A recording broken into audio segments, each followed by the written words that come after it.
Allah Azza wa Jal, for example, commands in Quran in many places. One of them, for instance, "U'budu rabbakum." U'budu rabbakum. Enslave yourself to your master.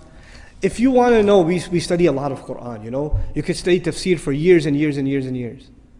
And somebody, my teacher asked me actually, one time I was studying with him, and I'd been not years, I was studying Quran with him for like 6 months, and he asked me, give me the summary of the Quran, one sentence.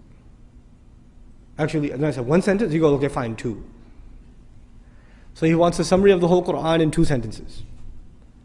And I'm thinking, I'm going, in my head, I'm doing a review of the stuff he talks about all the time. How am I going to summarize the entire Quran in 2 sentences? And I remembered what he said, and I used it, and he said, you're right. Alhamdulillah. Here's what it was. Number 1, accept Allah as master and accept yourself as slave.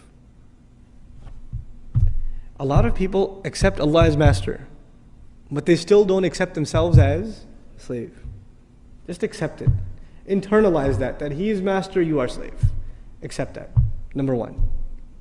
And after you accept that, the second sentence, accept that this guidance is only beneficial to people who accept themselves as slaves. That's it. You say, Iyaka na'budu, you accept yourself as slave. Then what are you ready for? Ihdina sirat. Guidance. Slavery and guidance is the summary of the entire Quran. The Quran began with slavery, Iyaka na'budu. It begins with slavery, and at the end, again, he calls himself master, which alludes to us as what? If he's the master of the people are his slaves. Ends with slavery. So this is the heart of the matter. A lot of people have no hard time accepting Allah as the creator. That's okay. That's not the hard part. Or accepting Allah as merciful, or as wise, or as powerful, or as one. All of that stuff's easy. Because you know, if you accept Allah as one, there may not be any implications on you. Allah is one, that's nice, I'm still going to do what I'm going to do. Allah is really merciful, great. I still have my life. But if you say Allah is master, then what does that make me? That makes me slave. And to put it in very simple terms, the difference between a free person and a slave person is very simple. It's not a complicated subject. The difference between a free person and a slave person is, a free person does whatever he or she wants. What does a slave do?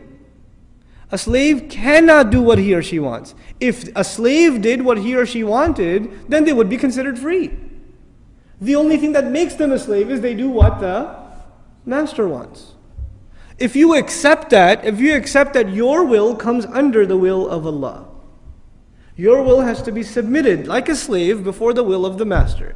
Then you've understood what this book is, what this message is. That's the summary of this message. It sounds very simple. I mean, it takes 5 minutes to explain, but internalizing that is a lifelong struggle.